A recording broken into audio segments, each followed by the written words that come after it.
I'm not the kind of person who tries to be cool or trendy. I'm definitely an individual. If you can do what you do best and be happy, you're further along in life than most people. My mother is a walking miracle.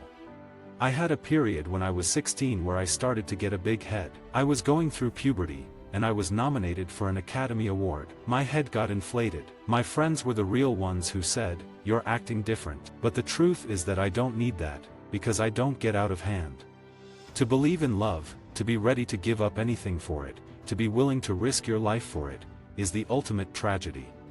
Raising awareness on the most pressing environmental issues of our time is more important than ever. I play fictitious characters, often solving fictitious problems. I believe mankind has looked at climate change in the same way, as if it were a fiction.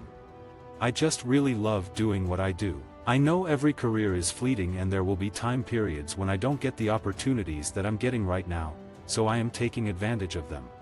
School, I never truly got the knack of. I could never focus on things I didn't want to learn. Math is just the worst. To this day, I can't concentrate on it. People always say, "You should have tried harder." But actually, I cheated a lot because I could not sit and do homework. I've never been Romeo who meets a girl and falls for her immediately. It's been a much slower process for me each time I've gone into a relationship. I prefer ordinary girls, college students, waitresses, that sort of thing. Most of the girls I go out with are just good friends. Just because I go out to the cinema with a girl, it doesn't mean we are dating. As a young boy, I was obsessed with endangered species and the extinct species that men killed off. Biology was the subject in school that I was incredibly passionate about. Brothers don't necessarily have to say anything to each other. They can sit in a room and be together and just be completely comfortable with each other. I get a friend to travel with me. I need somebody to bring me back to who I am. It's hard to be alone. Considering all that's happened in my life, I feel like I'm a pretty level-headed person that has remained happy and not let my shortcomings overtake the better part of me. I'm fulfilling the things I wanted to fulfill, and I'm still sane. The first kiss I had was the most disgusting thing in my life. The girl injected about a pound of saliva into my mouth, and when I walked away I had to spit it all out. My career should adapt to me. Fame is like a VIP pass wherever you want to go. I think I will always feel like an outsider. If I want to go to a party with a few male friends, it doesn't mean I'm gay. Drugs? Everyone has a choice and I choose not to do drugs. I want to be a jerk like the rest of my friends, and have fun, and not care about the consequences, but I just can't now. I've always been spontaneous and outgoing. I've tried lots of things, so I've got some good life experiences, which is great, 'cause it means I've got lots of material to work with as an actor.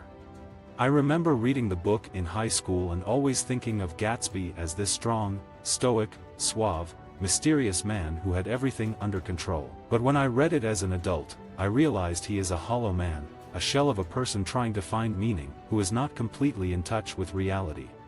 I have learned from my experiences in this industry that there is absolutely no way to control people's opinions on your performance in your movie. You go out there, promote your film and hope people like the work you did. There is a lot of speculation about what women are attracted to, and there are a lot of misconceptions. I love being immersed in nature, going to places in the world that are pristine and untouched by man. It's almost a religious experience when you go to a place like the Amazon, and there's no civilization for thousands of miles. My dad's probably one of the kindest people in the world. When I was younger, that's not how I was a little spoiled brat.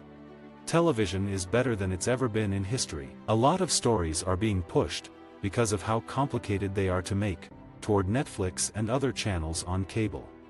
I'm just starting to scratch the surface of what really makes me happy, and it's taken me a while to admit that acting like a little child and being a jerk and a punk is fun.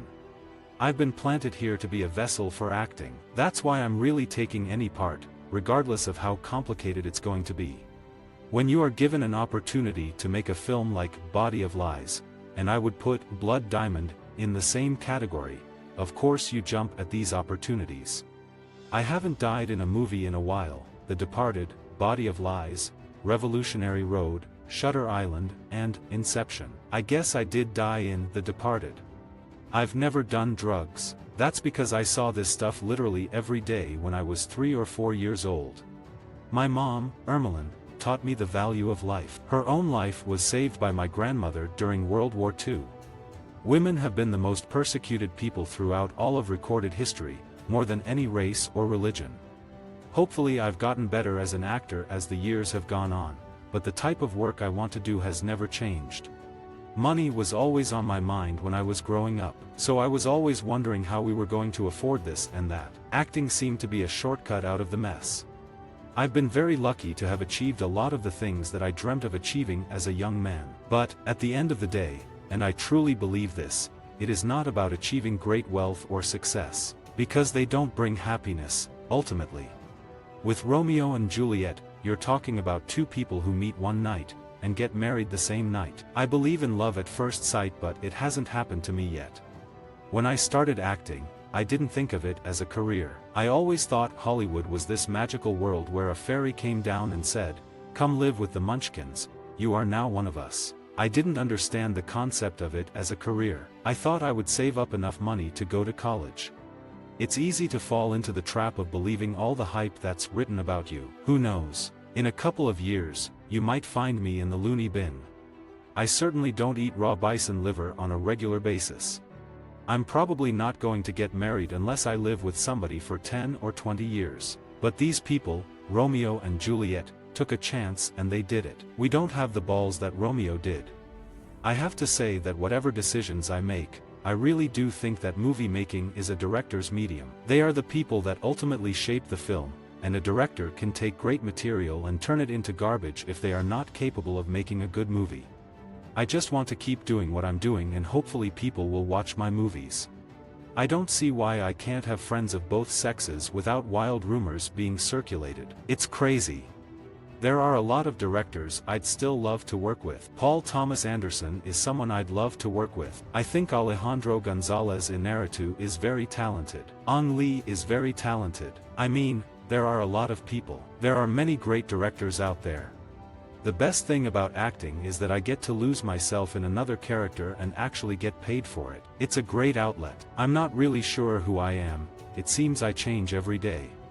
The good thing about acting is that it always keeps you on your toes. It's not like any other job where you can go in and do the same thing as yesterday.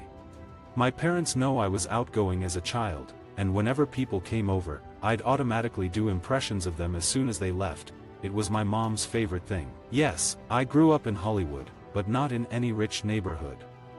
Visit our website for more quotes, quoting.com.